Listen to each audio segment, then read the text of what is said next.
하나님 말씀 누가복음 17장 11절에서 19절 말씀입니다. 예수께서 예루살렘으로 가실 때에 사마리아와 갈릴리 사이로 지나가시다가 한 마을에 들어가시니 나병 환자 10명이 예수를 만나 멀리 서서 소리를 높여 이르되 예수 선생님이여 우리를 불쌍히 여기소서 하거늘 보시고 이르시되 가서 제사장들에게 너희 몸을 보이라 하셨더니 그들이 가다가 깨끗함을 받은지라. 그 중에 한 사람이 자기가 나은 것을 보고 큰 소리로 하나님께 영광을 돌리며 돌아와 예수의 발 아래 엎드려 감사하니 그는 사마리아인이라. 예수께서 대답하여 이르시되 10사람이 다 깨끗함을 받지 아니하였느냐? 그 9은 어디 있느냐? 이 이방인 외에는 하나님께 영광을 돌리러 돌아온 자가 없느냐 하시고 그에게 이르시되 일어나 가라 내 믿음이 너를 구원하였느니라 하시더라. 아멘. 예수님 믿고 살아가는 우리 복을 누리고 살아간다 정의합니다. 그렇다면 무슨 복을 어떻게 누리며 살아가고 있는가? 나는 예수 믿는 사람으로 무슨 복을 어떻게 매일매일 누리며 살아가고 있는가? 한 시골 청년이 비행기를 평생 처음 타보게 됩니다. 좀 걱정이 됐지만 생각보다는 크게 어렵지 않았습니다. 그러나 귀가 멍멍해지는 게 영 불편해서 승무원에게 도움을 구했습니다. 귀가 좀 멍멍하고 아프기도 한데 좀 도움을 줄 수 있겠습니까? 그러자 승무원이 잠시 후에 껌을 가져다 주면서 이 껌을 사용하세요 그랬습니다. 그래 청년이 껌을 사용했습니다. 그리고 잘 여행을 마치고 비행기를 내리게 되면서 내리는 과정에 승무원에게 감사의 뜻을 전합니다. 그 껌 덕분에 제가 귀가 멍멍한 게 많이 사라지고 여행을 편하게 하게 돼서 감사합니다. 그런데 한 가지, 그 껌이 너무 귀 속으로 깊이 들어가서 잘 빠져나오지 않네요 라고 총평했다고 합니다.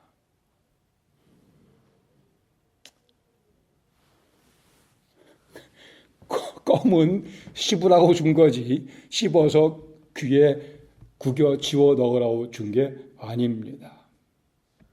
가만히 보니까 그러실 분이 계실 것 같아요. 이 자리에도.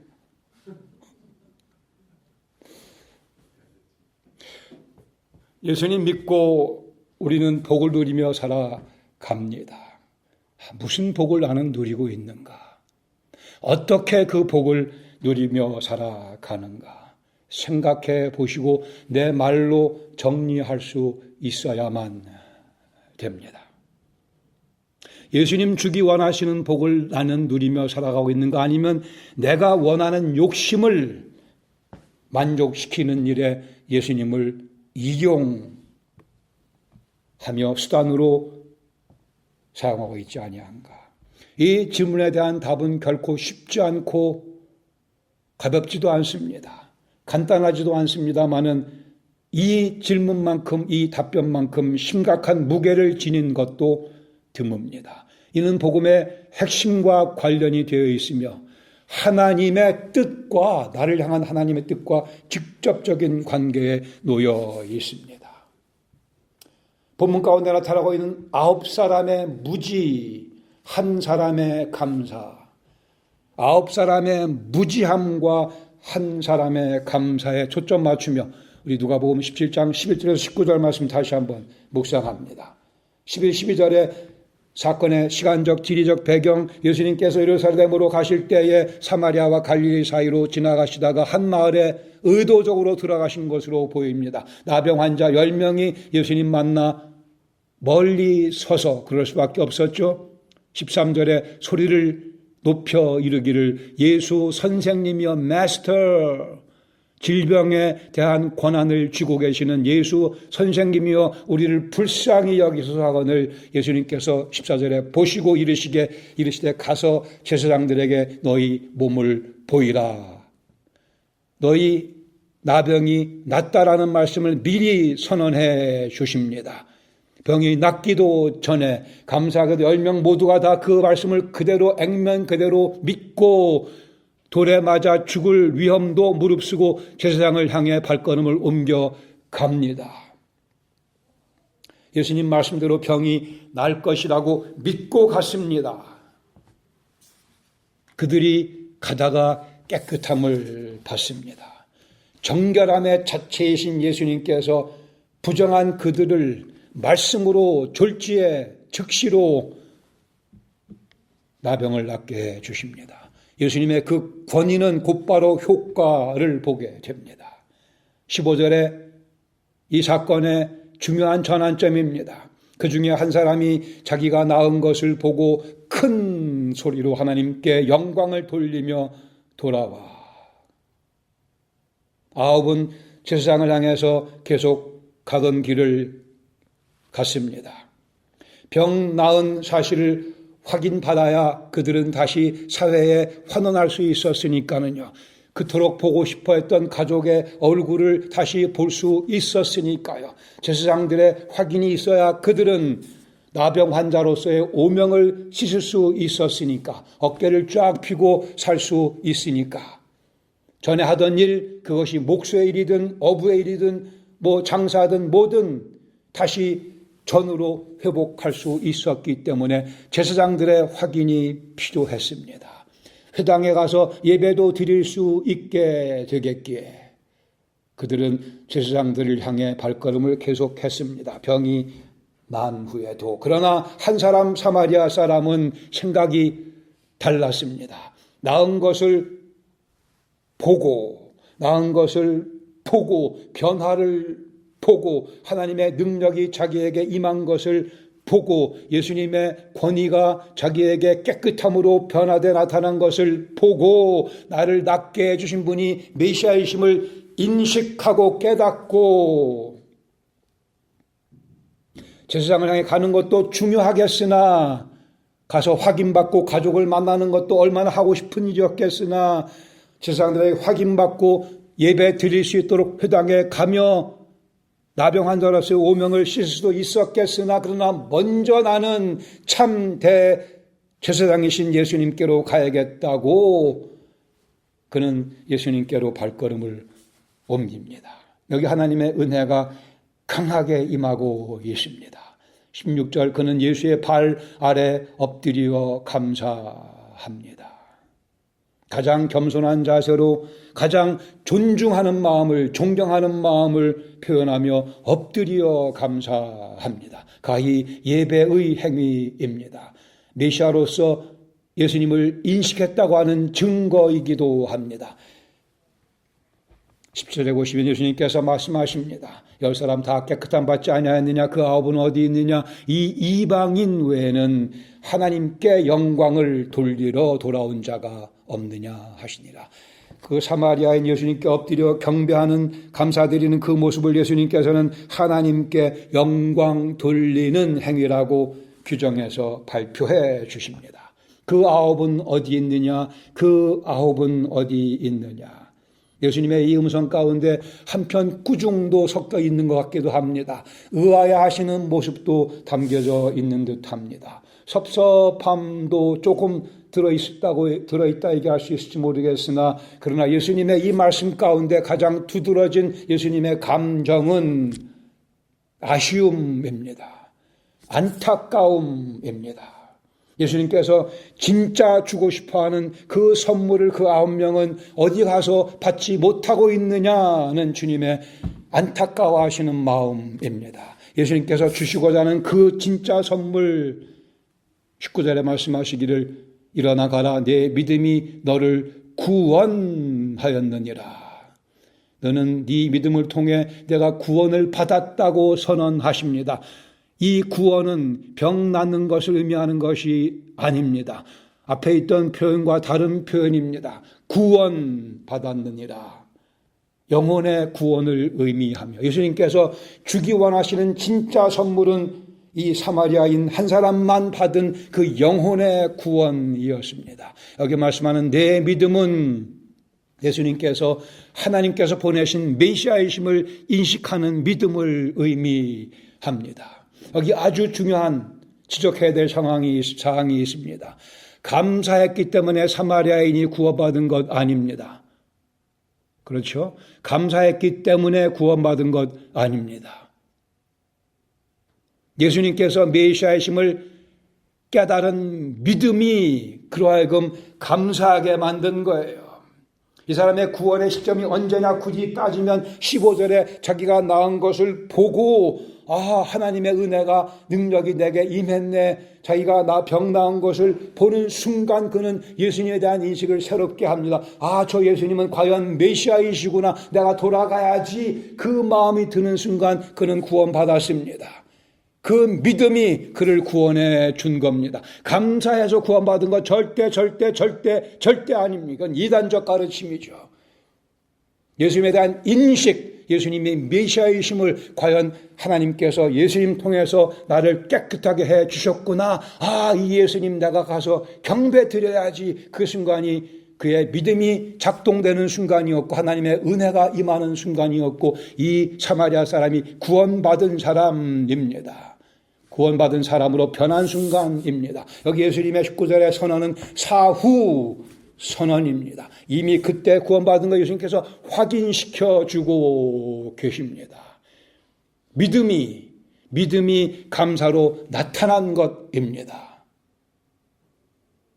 믿음이 바깥으로 나타나자 감사라는 모습으로 표현된 것입니다. 감사는 믿음의 외적인 표현입니다. 믿음의 발걸음은 곧 감사입니다. 순서를 뒤집으면 큰일 납니다. 우리 속에 믿음이 있게 하나님께 감사가 절로 우러나는 것입니다. 9은 제사장에 의해 정결함을 확인받고 사회로 환원되었습니다. 이것이 9이 원했던 것입니다.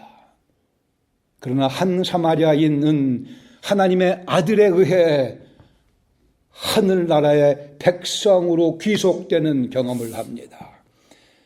사람들의 사회 속으로 환원되는 것이 중요한지 하나님 나라의 백성으로 하나님 나라 속으로 귀속되는 것이 중요한지 이 사마리아인은 감사하게도 깨달았고 그 은혜를 통해 믿음으로 예수님 앞에 나왔습니다. 하나님 나라의 백성이 되는 것이 예수님께서 주기 원하셨던 선물이었고 이 사마리아인 그 선물을 받았고 나머지 9은 이 선물을 받지 못하고 사회로의 회복 환원을 만족했기에 주님께서 그 9이 어디 있냐고 안타깝게 질문하셨던 것입니다.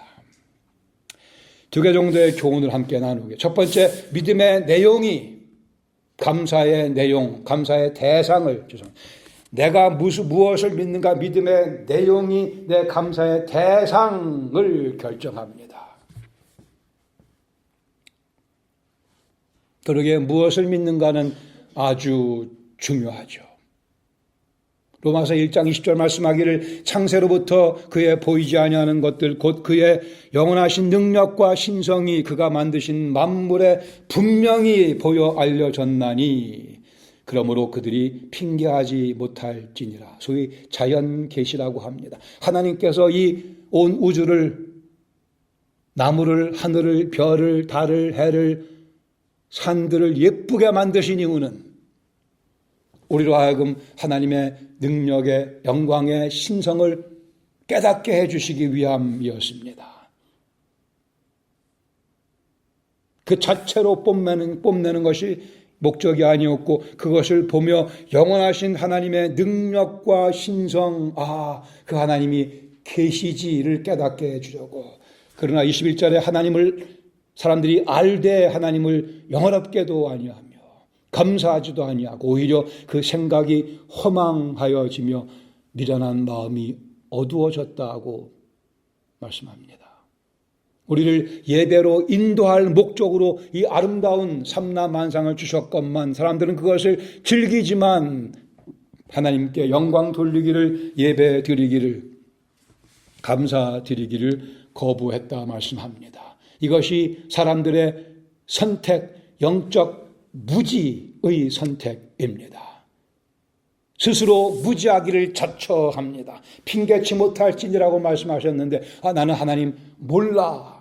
하나님을 안다고 성경은 말씀하는데 나는 몰라. 하나님은 없어. 영적 무지를 의지적으로 선택하고 있는 것이 오늘 믿지 않는 사람들의 영적 현실입니다. 많은 사람들이 예배를 거부합니다. 영적 무지의 선택입니다. 9사람이 믿은 것은 하나님의 능력입니다. 내 병을 낫게 해주실 수 있다고 하는, 그리고 하나님의 영원하신 능력과 신성을 그들은 경험했습니다. 예수님을 통해서. 그러나 그들은 하나님을 영화롭게도 아니하며 감사치도 아니했습니다. 한 사마리아인이 믿은 것은 호소에 응답하시는 하나님의 능력을 경험했거니와 그 능력이 예수 그리스도를 통해 자에게 전달된 것을 깨달았으며, 그러기에 예수님은 하나님의 아들 메시아이심을 그는 깨닫게 되었습니다. 이것이 나병을 낫게 하신 궁극적 목적이었습니다. 예수님께서 하나님의 아들이심을 그가 깨닫게 해 주시려고, 그리고 그 믿음이 이 사마리아인을 예수님께로 되돌아오게 만들었습니다. 엎드려 경배하게 만들었고 감사하게 만들었고 예배 드리게 만들어 주었습니다. 이 9사람의 소위 간증 내용은 예수님은 병을 고쳐주시는 분, 능력을 행하시는 분, 내 병 고쳐주신 분, 거기까지. 9사람이 소개할 수 있는 예수님의 내용은 거기까지. 내 병 고쳐주신 분. 그러기에 그들은 예수님이 아닌 제사장들을 향해 계속 발걸음을 옮겨간 거죠. 여기 한 사마리아인의 간증의 내용은 예수님 내 병을 고쳐주신 분이며 그분은 가히 메시아이시며 하나님께로부터 보내심 받은 하나님의 아들, 나의 영혼의 구원의 주, 그것이 그의 간증의 내용이었습니다. 여기에 차이가 있습니다. 엄청난 차이가 있습니다. 본질적인 차이가 있습니다. 그러기에 이제 이 사마리아인에게는 믿음의 대상이 하나님의 아들 메시아 예수님이 되신 겁니다. 9에게는 믿음의 대상이 불분명합니다. 적어도 예수님은 아닙니다. 육신의 나병을 낫게 해주신 의미를 깨닫지 못한 영적 무지 가운데 9은 머물러 있었습니다. 한 사마리아인은 그 의미를 은혜로 깨닫게 되었습니다. 요한복음 1장 9절 말씀하기를 참빛 곧 세상에 와서 각 사람에게 비추는 빛이 있었나니, 예수님에 관해서 요한이 설명합니다. 그가 세상에 계셨으며 세상은 그로 말미암아 지은 바 되었으되 세상이 그를 알지 못하였고 그분 앞에 나와 경배하기를 거부하였고, 11절 말씀하기를 예수님께서 자기 땅에 오매 자기 백성이 영접하지 아니했다 말씀합니다. 이 사마리아인 나병 걸렸다가 병 나음 받고 이분이 나를 지으신 분인 것을 깨달았습니다. 이분이 이 온 세상의 진짜 주인인 것을 깨달았습니다. 12절 말씀하기를 그렇게 깨달은 자, 영접하는 자, 곧 그 이름을 믿는 자들에게는 하나님의 아들과 딸이 되는 권세를 주셨다고 말씀합니다. 이 땅의 주인이며 모든 영혼의 주인인 예수님의 만져주심을 경험한 이 사마리아인, 내가 창조주를 만났구나, 내 인생의 주인을 만났구나라 고백을 하게 됩니다. 그래 그분이 그의 믿음의 대상이 되신 거죠. 예수님께서 하나님이 아니시라면 이 기독교라는 것도 종교에 지나지 않습니다. 예수님께서 내 영혼의 나병을 고쳐주지 않으셨다고 한다면 이 기독교 그냥 종교에 지나지 않습니다. 믿음의 내용이 감사의 대상을 결정합니다. 내 믿음의 대상은 9사람이 찾아간 제사장들의 율법이나 제사 제도가 아닙니다. 유대교적 종교 시스템도 아닙니다. 내 믿음의 대상은 나를 지으신 내 인생의 주인이신, 그러기에 내 육신의 나병뿐이 아니고 영혼의 나병까지 고쳐주신 예수 그리스도이십니다. 내 믿음의 대상, 내 감사의 대상입니다. 믿음의 내용이 감사의 대상을 결정해 줍니다. 두 번째, 믿음이 주님 받으실 만한 감사를 가능하게 해 줍니다. 믿음이 주님께서 받으실 만한, 기뻐하실 만한 감사를 가능하게 해 줍니다. 우리가 종종 쓰는 표현 가운데 안고 없는 찐빵 있죠. 표준말로 하면 좀 생소한데 팥소 없는 찐빵이래요. 이 안고는 일본식 표현이고 팥소 없는 찐빵. 앞으로 이 격조 높은 표현을 사용하시기 바랍니다. 팥소 없는 찐빵. 이게 무슨 뜻이에요?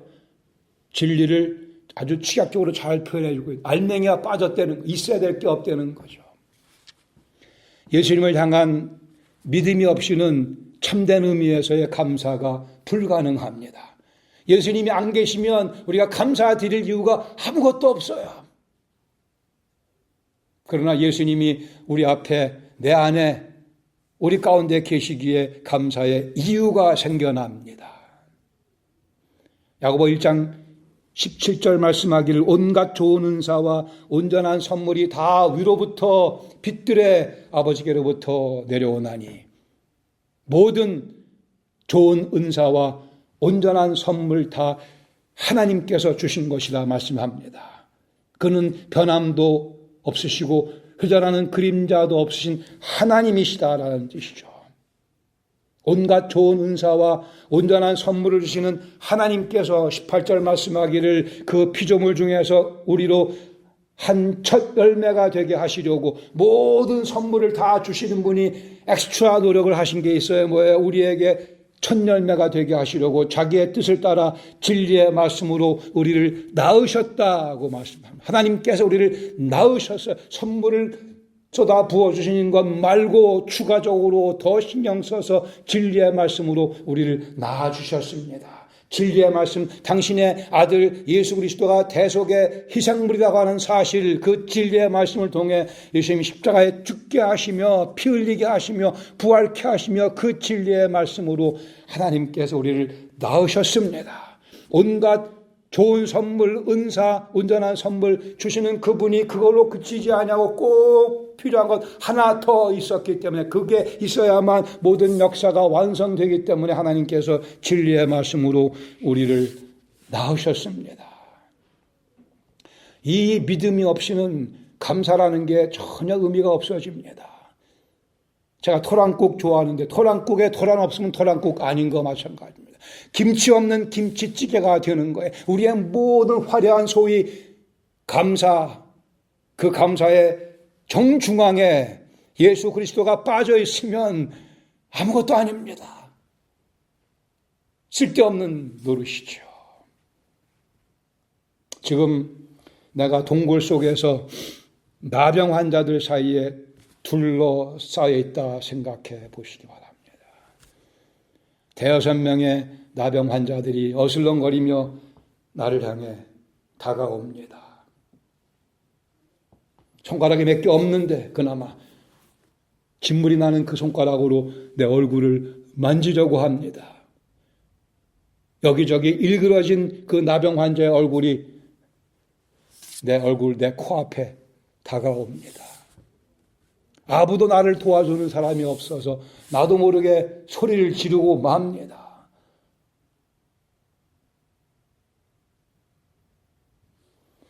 그러다가 잠이 깹니다. 꿈입니다. 저는 아주 복된 꿈이라고 생각을 합니다. 오늘 밤에 다 이 꿈 꾸시기를 축원할 수는 없지만 하여튼 축원할 수 있죠. 그게 우리의 원래 모습이기 때문에 우리는 나를 향해 다가오는 나병 환자들이 징그럽다 추하다 하지만, 그러나 내가 그보다 더 추한, 더 사악한 조 앞에서 나병 환자가 오히려 아름답다 할 만큼 우리는 영적으로 추악한 존재들이었었습니다. 예수님의 그 보혈의 공로가 아니라고 한다면 우리 교회 성도님들은 어쩌자고 이렇게 다들 예쁘신지 모르겠어요. 제가 또 그냥 좀 생겼잖아요. 이렇게 말씀드리는 것은 제 포인트를 강조하기 위해서일 뿐입니다. 그러나 우리가 얼마나 성령의 도우심을 받아 내 영혼의 모습을 살펴보면 우리가 얼마나 추한 자인가를 보게 되며 그것이 예수님 향해 소리 높여 소리 지를 수 있게 만드는 은혜의 독촉입니다. 우리가 필요 이상으로 비관적일 필요가 없겠으나 내 영혼의 모습을 적나라하게 주 앞에서 살펴보는 것이 복입니다. 우리 육신의 병 정도를 고쳐주기 위해서라면 예수님께서 십자가 지실 이유가 전혀 없습니다. 예수님께서 굳이 십자가까지 지실 필요가 없어요. 우리 재산 5배로 늘려주시기 위해서 그냥 이렇게 주시면 됩니다. 그러나 왜 주님께서 굳이 십자가를 향해 가셔야 됐습니까? 우리가 120세까지 무병장수하기 위해서 그 선물을 주시려고 한다면 예수님 굳이 부활하실 필요가 없어요. 내가 뭐 세상에서 떵떵거리며 권위를 누리며 살아가는 삶 살게 해주시기 원하신다면 예수님 굳이 부활까지 하실 필요 없습니다. 그러나 예수님이 죽으셔야만 되고 부활하셔야만 우리에게 새 생명이 주어지기에 우리의 영혼의 나병이 깨끗하게 씻음 받을 수 있기에 그래 주님께서 기꺼이 그 길을 택하셨습니다. 기억하시기 바랍니다. 껌은 씹으라고 준 거지. 그 껌을 씹어서 귀 속에 구겨 넣으라고 준 거 아닙니다. 복음은 그 싸구려 무엇을 위해서 우리에게 준 것인 것이 아니고 우리 존재의 가장 소중한 하나님께서 보시기에 가장 소중한 우리 영혼을 구원하시기 위해 주어진 것입니다.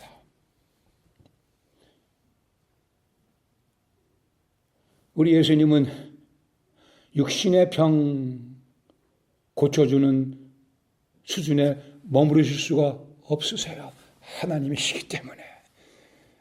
우리는 그깟 재물 어쩌고 저쩌고 명예 그런 거 주시는 그 수준에 머무르실 수 없는 분이십니다. 하나님이시기 때문에.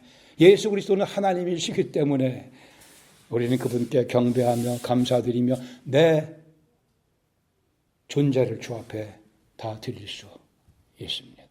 이 땡스기빙 시즌에 이 감사의 절기에 우리가 주 앞에 참으로 감사드려야 되는 것은 예수님께서 흘리신 피 깨뜨신 그 몸의 은혜의 결과로 아름다워진 나의 영혼입니다.